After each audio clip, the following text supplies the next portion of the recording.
Salut Tildé, c'est Jeff Roland.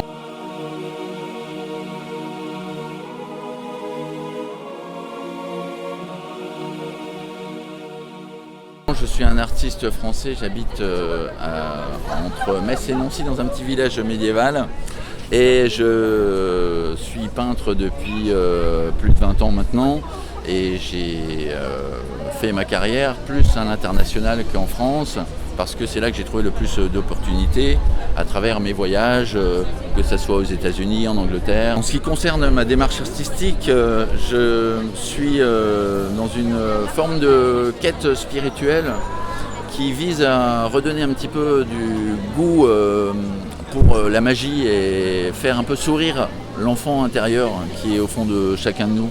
Et c'est ce que j'essaie de transmettre à travers mes toiles un peu folles qu'il faut voir, donc qui sont des toiles plutôt colorées avec des personnages qui souvent dansent ou font la fête. Depuis mon plus jeune âge, j'ai toujours beaucoup admiré la littérature et lu beaucoup, que ce soit dans la littérature pure, les contes ou plus tard la philosophie. Et la littérature, elle sert à reconstruire du rêve, à reconstruire l'enfant intérieur aussi, et elle sert à donner du grain à moudre à notre imagination. En ce qui concerne les obsessions qu'on peut remarquer pour certains animaux fantastiques, imaginaires ou pas, et notamment les lapins dans mes tableaux, le lapin vient vraisemblablement d'un bouquin que tout le monde connaît, c'est Alice au Pays des Merveilles, où on s'enfonce vers le monde de l'aventure et du rêve.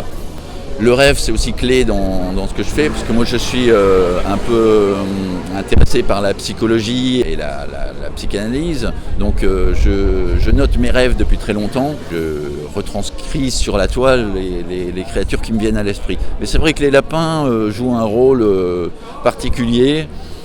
Alors c'est un symbole positif d'abondance et le monde de l'abondance, la loi de l'attraction, tout ça. Demandez à l'univers, il sera bon avec vous. Je crois à ces trucs-là, même si je suis pas complètement naïf et j'ai bien les pieds sur terre. Alors si j'avais un projet idéal, ça tournerait autour d'une forme de communauté d'artistes qui pourraient vivre ensemble, exposer ensemble, partager leurs idées, qui puisse être le noyau d'où partirait un projet de société.